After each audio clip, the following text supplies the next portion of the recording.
video, I'm going to talk about lower body dressing. For me, so things like putting on your socks, putting on your shoes, your underwear, your pants. For me, this is a very important skill to have some independence with after surgery. I think for me, it just makes me feel good about myself to be able to dress myself. I also like that it just allows me some privacy. And the other thing is just after surgery, I don't like people always messing with my leg. So to be able to have control over that, I think is really nice.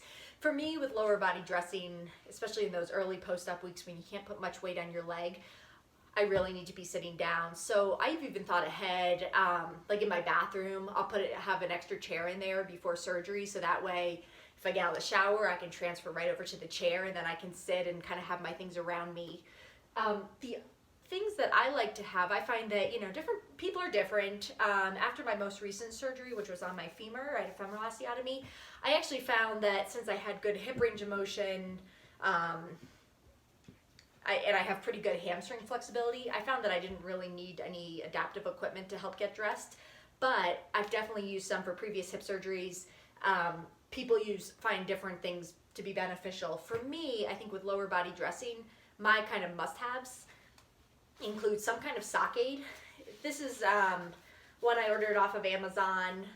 What I like about this model, there's all different ones. There's plastic ones, there's ones you slide your foot into. What I like about this though is that it can wrap up really small and it's flexible and collapsible. I tend to keep a lot of things in a backpack with me throughout the day, and that way I can carry my clean clothes, my adaptive equipment, and have it all in a backpack. So I like things that can fold up and mold easily. The other thing that I love to have is a grabber. I tend to prefer a smaller grabber.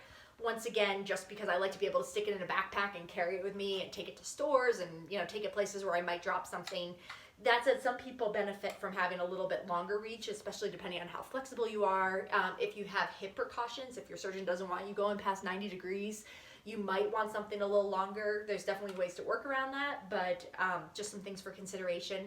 The other piece of equipment that I personally don't have, but I could definitely see a benefit for it, and I might have even loved to have it after this most recent surgery, would be a long-handled shoehorn. So they're usually about this long and act just like a regular shoehorn, but I'll show you some tricks around that. So as far as dressing, what I have with me, besides the cat, is a pair of socks. So as far as putting socks on, obviously my right side is my good side, so I can just reach up and put that on.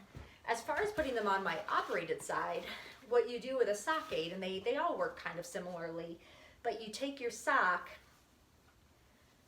loop it on around here, and believe it or not, I've been able to get Ted hose on with this. It's not easy and it's not pretty, but you can when there's a will, there's a way. But you put your sock on there. I'm going to hold my foot up. I know most people after surgery wouldn't be able to necessarily hold them up. I'm a couple weeks out, so I've got the strength to do that, but just so you can see it clearly. But what you do is you kind of loop this around your foot, and then you literally just kind of pull it back, and your sock's on. It's really quite brilliant. Well, I just cheated because once again, I have pretty good hamstring range of motion, so I actually can reach my foot even after surgery. I don't have too much problems. But if you have tightness behind your knee, or if you're not allowed to reach that far, what you could do then is use your grabber and just kind of readjust your sock. It's kind of nice for that kind of stuff.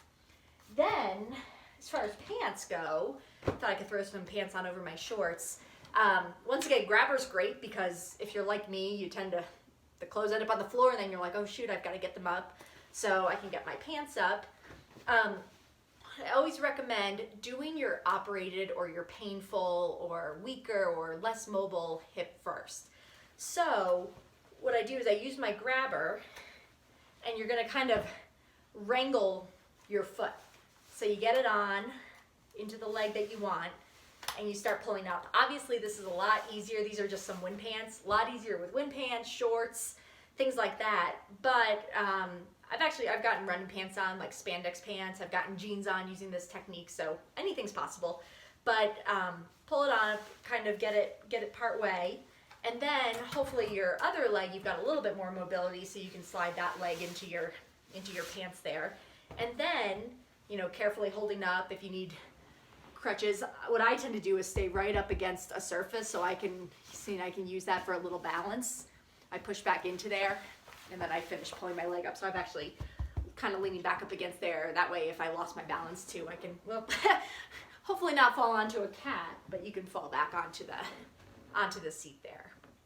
So that's socks and pants. As far as shoes go, I'll use my grabber, but you know, slip-on shoes are great. I know a lot of people like flip-flops. As a physical therapist, I am really big on sneakers. In the hospital, I'm big on sneakers. In the community, at home.